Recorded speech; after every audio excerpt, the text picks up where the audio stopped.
എൻ്റെ എല്ലാ കൂട്ടുകാർക്കും നമസ്കാരം. സാധാരണഗതിയിൽ ഒരു ഡ്രൈവറിൻ്റെ കയ്യിൽ നിന്നുണ്ടാകുന്ന ഒരു അപകടവും ഒരു ഡ്രൈവർ ഡ്രൈവ് ചെയ്തുകൊണ്ടിരിക്കുമ്പോൾ ഉറങ്ങിച്ചെന്നിട്ടുണ്ടാകുന്ന ഒരു അപകടം തമ്മിൽ എന്തെങ്കിലും വ്യത്യാസമുണ്ടോ?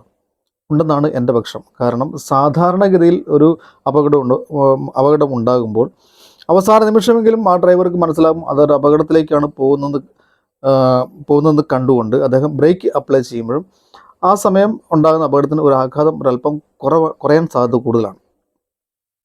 നേരെ മറിച്ച് ഒരു ഡ്രൈവർ ഡ്രൈവ് ചെയ്തുകൊണ്ടിരിക്കുമ്പോൾ ഉറങ്ങിപ്പോയിട്ടുണ്ടാകുന്ന അപകടത്തിന് അത് നമുക്ക് കൺട്രോൾ ചെയ്യുന്നില്ല. അവിടെ ബ്രേക്ക് അപ്ലൈയിങ് അതുപോലുള്ള സംഭവങ്ങളൊന്നും നടക്കാത്തത് കൊണ്ട് അതിന് ആഘാതം കൂടാനാണ് സാധ്യത കൂടുതൽ. ചിലപ്പം അടിപടലം തകർന്നു പോയെന്ന് വരാം. ഞാനിത് പറയാൻ കാര്യം, കഴിഞ്ഞ ദിവസം ഇതുപോലൊരു അപകടത്തിൽ നിന്ന് ഞാൻ രക്ഷപ്പെട്ടു പോയൊരു സംഭവം ഉണ്ടായി. ആ സംഭവം പറയാം. അതുപോലെ തന്നെ ഈ ഉറക്കത്തെ സംബന്ധിച്ചുള്ള കാര്യങ്ങളാണ് ഞാൻ ഈ ഒരു വീഡിയോയിൽ നിങ്ങളുടെ മുന്നിലേക്ക് കൊണ്ടുവരുന്നത്. ഡ്രൈവ് ചെയ്തുകൊണ്ടിരിക്കുമ്പോൾ ഉറക്കം വരുന്നൊരു സംഭവം, അത് നമുക്ക് പ്രതീക്ഷിക്കാതിനപ്പുറത്തേക്കുള്ള ഒരു അപകടത്തിലേക്ക് കൊണ്ടുപോകാൻ സാധ്യതയുണ്ട്. അതുകൊണ്ട് ആ ഒരു കാര്യവും മനസ്സും ശരീരവും നമ്മളോട് ഈ ഉറക്കം വരുന്നതിന് മുമ്പ് നമുക്ക് തരുന്ന സൂചനകളും അതുപോലെ തന്നെ ഈ സൂചനകൾ നമുക്ക് പലതായിട്ട് തിരിച്ചു കഴിഞ്ഞാൽ നമുക്ക് മുൻകരുതൽ എടുക്കേണ്ടവ, ക്രിട്ടിക്കലായിട്ടുള്ളവ, പിന്നെ അങ്ങോട്ട് മുന്നോട്ട് പോകാൻ പാടില്ലാത്തവ, അങ്ങനെ നമുക്ക് തരംതിരിക്കാൻ പറ്റും. ആ ഒരു കാര്യം നിങ്ങളുടെ മുന്നിലേക്ക് കൊണ്ടുവരുന്നതിനാണ് ഇങ്ങനെ ഒരു വീഡിയോ ചെയ്യുന്നത്. മാക്സിമം നിങ്ങൾ ഈ വീഡിയോ ഷെയർ ചെയ്യുക. കാരണം രാത്രികാലങ്ങളിൽ വാഹനങ്ങൾ ഓടിക്കുന്ന സഹോദരങ്ങൾ നമുക്ക് കൂടുതലാണ്. അതുപോലെ തന്നെ ഈ തലമുറയിൽ ചിലപ്പം കുട്ടികൾ ഡ്രൈവിംഗ് ഒക്കെ ആഗ്രഹിച്ചിട്ട് മുന്നോട്ട് പോകുന്നവരും ഉണ്ട്. അവർക്ക് രാത്രിയിൽ ഡ്രൈവ് ചെയ്യേണ്ടതായിട്ട് വന്നു കഴിഞ്ഞാൽ ഏതൊക്കെ ഒരു മുൻകരുതൽ എടുക്കണം, നമ്മുടെ ശരീരം കാണിച്ചു തരുന്ന അടയാളങ്ങൾ എന്തൊക്കെയാണ്, അതിനുവേണ്ടി നമ്മൾ എന്തൊക്കെ ചെയ്യണം എന്നതിനെക്കുറിച്ചൊക്കെയാണ് ഞാൻ വീഡിയോയിൽ പറയുന്നത്.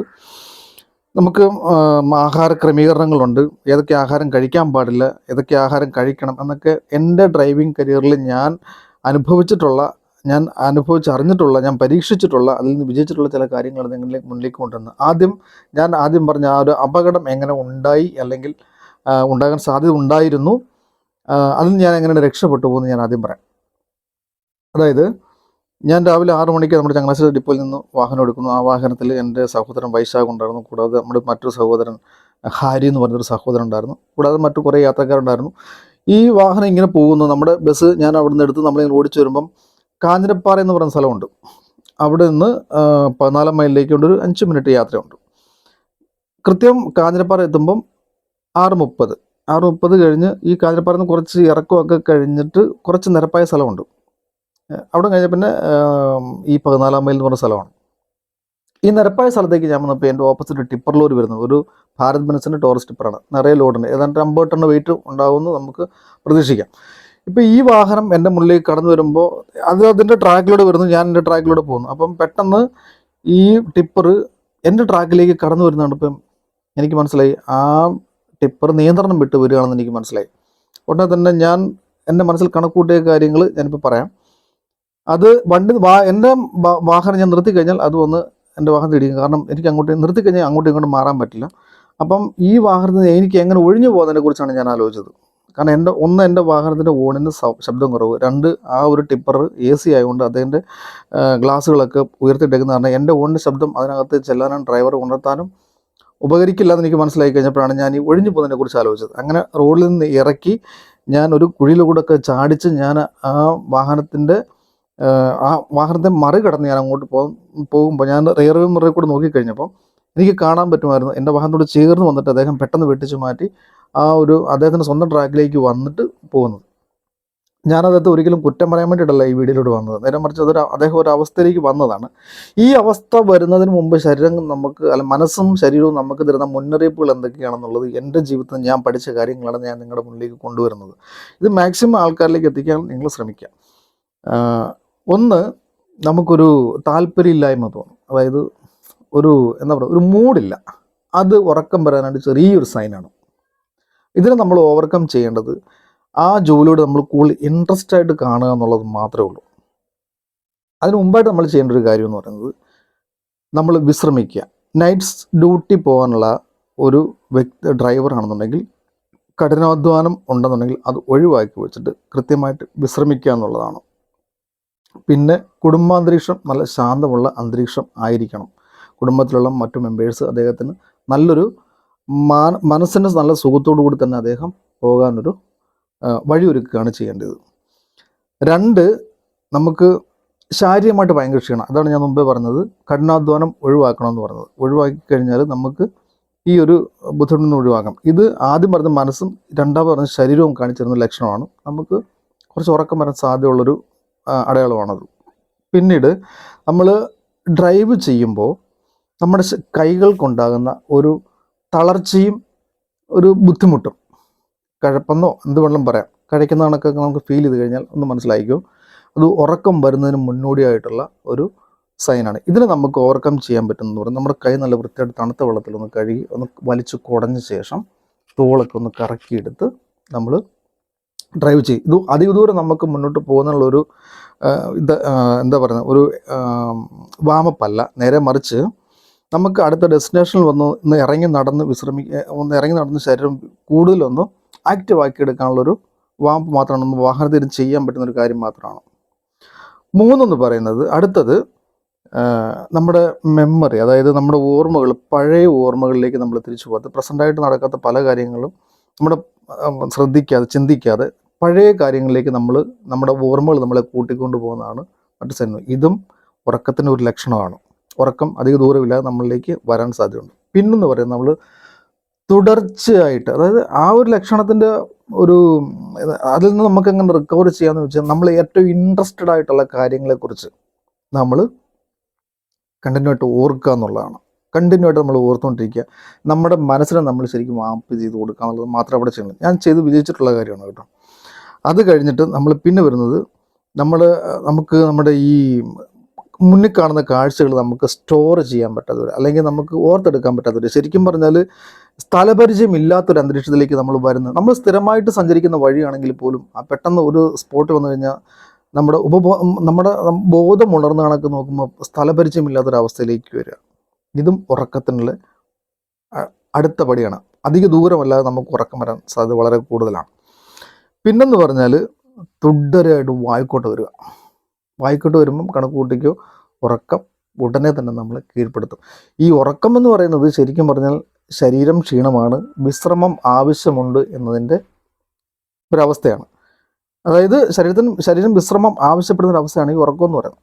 അപ്പോൾ ഇവിടെ നമ്മൾ ചെയ്യേണ്ടതെന്ന് പറഞ്ഞാൽ, ഈ വായിക്കോട്ടെ കണ്ടമാനം വന്നു കഴിയുമ്പോൾ ധാരാളം വെള്ളം കുടിക്കുക.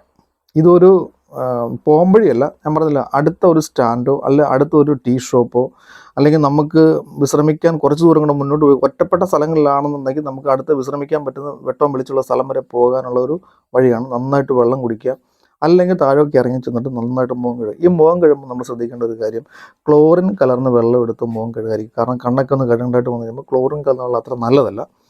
കിണറ്റ് വെള്ളം ഏറ്റവും നല്ലതാണ്. അതല്ലെന്നുണ്ടെങ്കിൽ മിനറൽ വാട്ടർ പോലുള്ള എന്തെങ്കിലും നമ്മൾ കൈ കരുതുക. കിണറ്റ് വെള്ളം എവിടെയെങ്കിലും കിട്ടാനുണ്ടെങ്കിൽ നമ്മുടെ വണ്ടിയിൽ ജാറോ എന്തെങ്കിലും ഉണ്ടെന്നുണ്ടെങ്കിൽ നമ്മൾ ആ ജാറിനകത്ത് നമ്മൾ കഴിവതും സ്റ്റോർ ചെയ്ത് വെക്കുക എന്നുള്ളതാണ്. പിന്നെന്ന് പറഞ്ഞാൽ, ഈ കണ്ടമാനം ചിമ്മുക.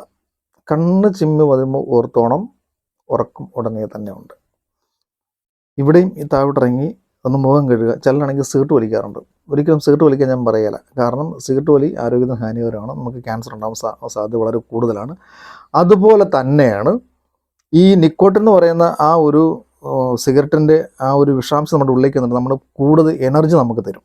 പക്ഷേ ഒരു 10-15-20 മിനിറ്റ് കഴിയുമ്പോൾ നമുക്കുണ്ടായിരുന്ന, സിഗരറ്റ് വലിക്കുമ്പോൾ ഉണ്ടായിരുന്ന ആ ഒരു എനർജിയേക്കാൾ നമ്മൾ ഡൗൺ ആയി പോകുന്നുള്ളതാണ് സത്യം. അതുകൊണ്ട് നിങ്ങൾ സിഗരറ്റ് വലിക്കാതിരിക്കുക. സിഗരറ്റ് വലി ആരോഗ്യത്തിന് ഹാനികരമാണ്. അതുപോലെ തന്നെ ഈ ചായക്കട എവിടെയെങ്കിലും കൊണ്ട് നമ്മൾ ചായ കുടിക്കാൻ ഒരിക്കലും പറയില്ല. കാരണം ചായക്ക് അത് പാലിൻ്റെ കണ്ടൻ്റുള്ളതുകൊണ്ട് നമുക്ക് ഉറങ്ങാനായിട്ട് സാധ്യതയുണ്ട്. പാല് നമുക്ക് ഉറങ്ങാൻ വളരെയധികം ഗുണം ചെയ്യുന്ന ഒരു സാധനമാണ്. അതുകൊണ്ട് ചായ ഒഴിവായിക്കൊണ്ട് കടുങ്കാപ്പി അല്ലെങ്കിൽ കടുംചായ ഇത് രണ്ടേതിൽ കുടിക്കാൻ ശ്രമിക്കുക. പിന്നത്തെ ഒരു സ്റ്റേജ് എന്ന് പറയുന്നത്, ആ സ്റ്റേജിലേക്ക് നിങ്ങൾ പോകാതിരിക്കുക. സ്വപ്നം കാണുക എന്ന് പറയും.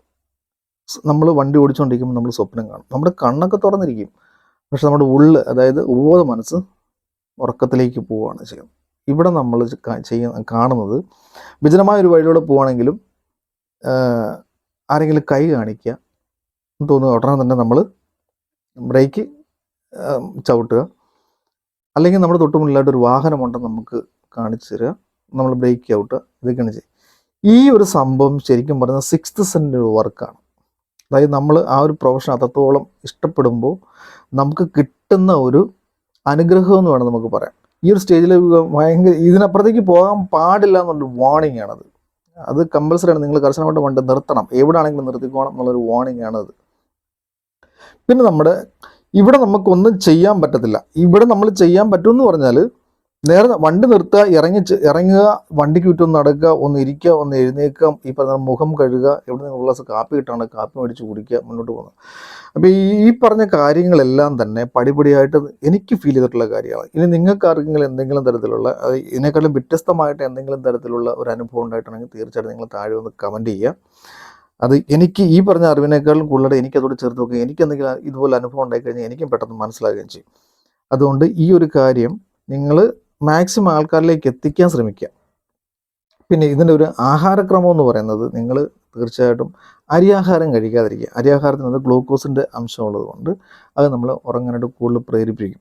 അതുപോലെ തന്നെ വയറ് നിറച്ച് ഫുഡ് കഴിക്കാതിരിക്കുക. വയറ് നിറച്ച് ഫുഡ് കഴിക്കുന്നതും ഉറങ്ങാനായിട്ട് കൂടുതലായിട്ട് സാധ്യത വളരെ കൂടുതലാണ്. കാരണം ആമാശയം കണ്ടമാനം വർക്ക് ചെയ്തിട്ട് അതിനെ ദഹിപ്പിക്കാനുള്ള ആ തുറയിൽ വർക്ക് ചെയ്ത് നമ്മുടെ ശരീരത്തിന് ഒരു ശാന്താവസ്ഥയിലേക്ക് കൊണ്ടുപോകാനുള്ള സാധ്യത വളരെ കൂടുതലാണ്. അതുകൊണ്ട് ആഹാരം ഒരുപാട് കഴിക്കാതിരിക്കുക.